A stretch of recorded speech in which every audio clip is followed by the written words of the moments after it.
Okay, welcome to the Boosted Podcast. This is the podcast that gives hosts all over the world the tools, the tactics, the training, and most importantly, the confidence to go out there and get more direct bookings. My name's Liam Carolan, and today we are going behind the host with another interesting and successful short-term rental host. We're going to learn about their hospitality business, what has inspired them to get into hospitality, but also some of the things that you may be able to take advice from and put into action within your own business. So today, I'm pleased to be joined by two very special guests. We've got Olivia Tati and we've got Anita Nagle, and they are from Tati Co Rentals. So welcome along. Thanks for joining us today. Thanks for having us.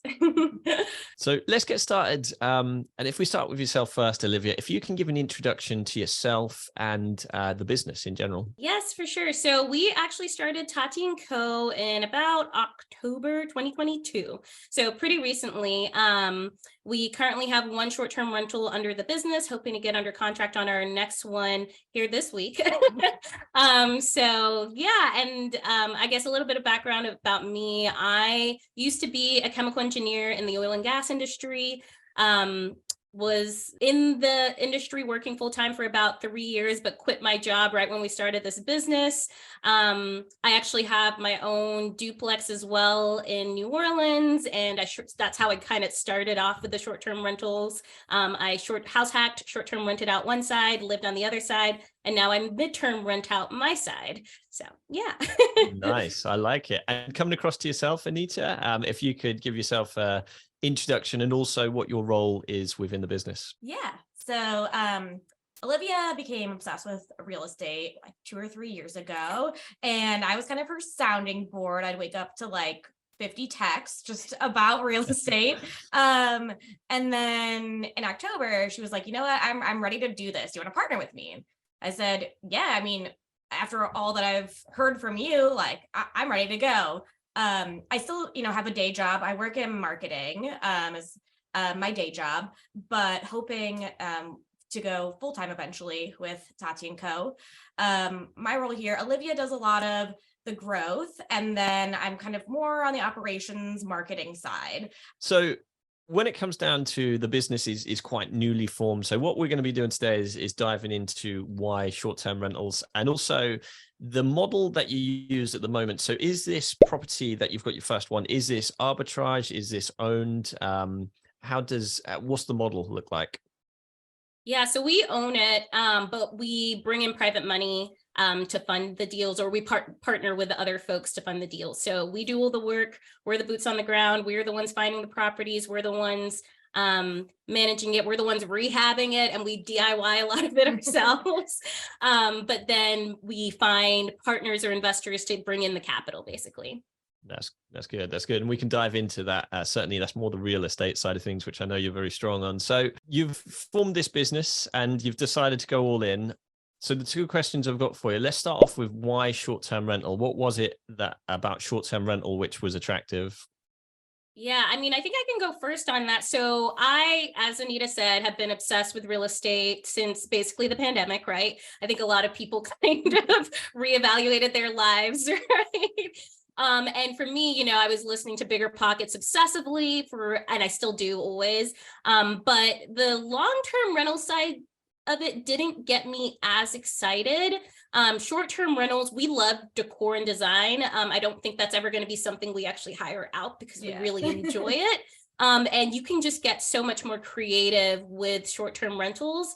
And then we're also both like, we love to host, right? And not even just like hosting people, but hosting events, hosting whatever it may be. And we always have visitors too. So I think like that side of things and being travelers and knowing kind of what people are looking for in the hosting and vacation rental business, that kind of like really appealed to our strengths. So this first one you mentioned was you kind of house hacked. So talk me through, for people listening who may not know what house hacking is, talk me through how that came about, Olivia.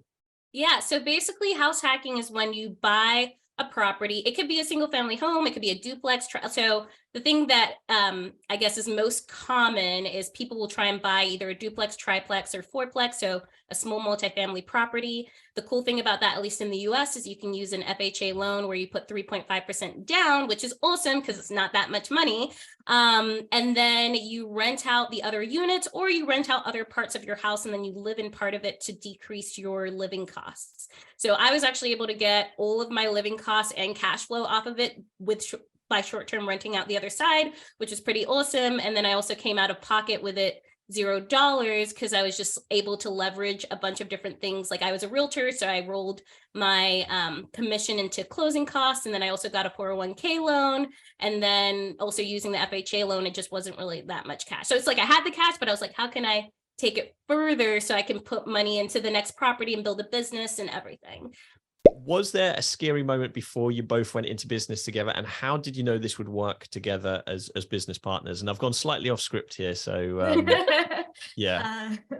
You can go first. I mean, I think whenever you're starting any new venture, it's definitely scary. I think for me, it was when we finally got under contract and we were like using like, you know, partners. I was like, wait, are we doing the right thing? Like, do these numbers work? You know?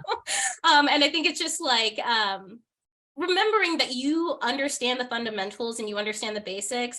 And then I think I probably have just, you know, the utmost confidence in myself, like delusional confidence that I'll figure anything out. So I think that helped, but I guess, what about you? Honestly, I feel like it might have been scarier for you at first because Olivia had more of the experience and you know, she was bringing me in.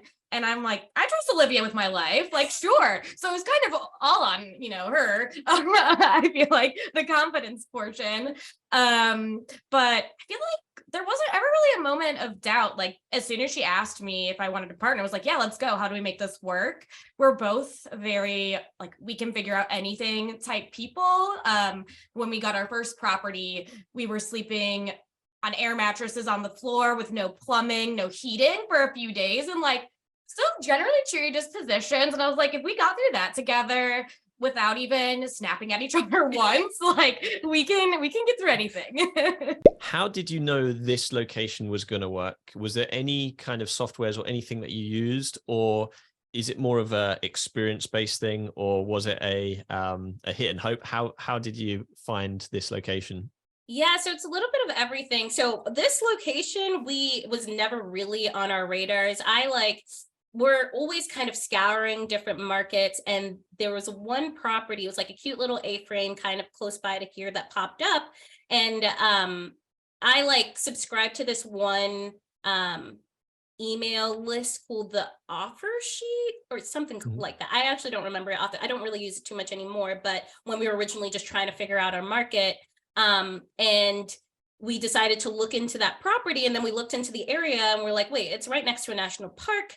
And then kind of just started looking into the returns. So we use Price Labs and AirDNA just to and STR Insights just to kind of figure out our markets to see which one is the best to go into, or not necessarily the best to go into, but a decent one based off of our price point to go into.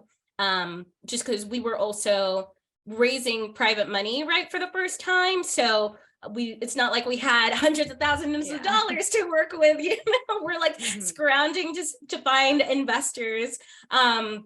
So within that framework, we landed in the Shenandoah Valley. And yeah, it's been great. It's an awesome market. Yeah, it's definitely good to hear. It's good to hear. Thank you so much for sharing your journey with us today on Behind the Host podcast. And thanks again. Any closing comments just before we close it? No, just thank you so much. Seriously appreciate it. Thank you both. Speak to you again soon. Bye for now. Bye.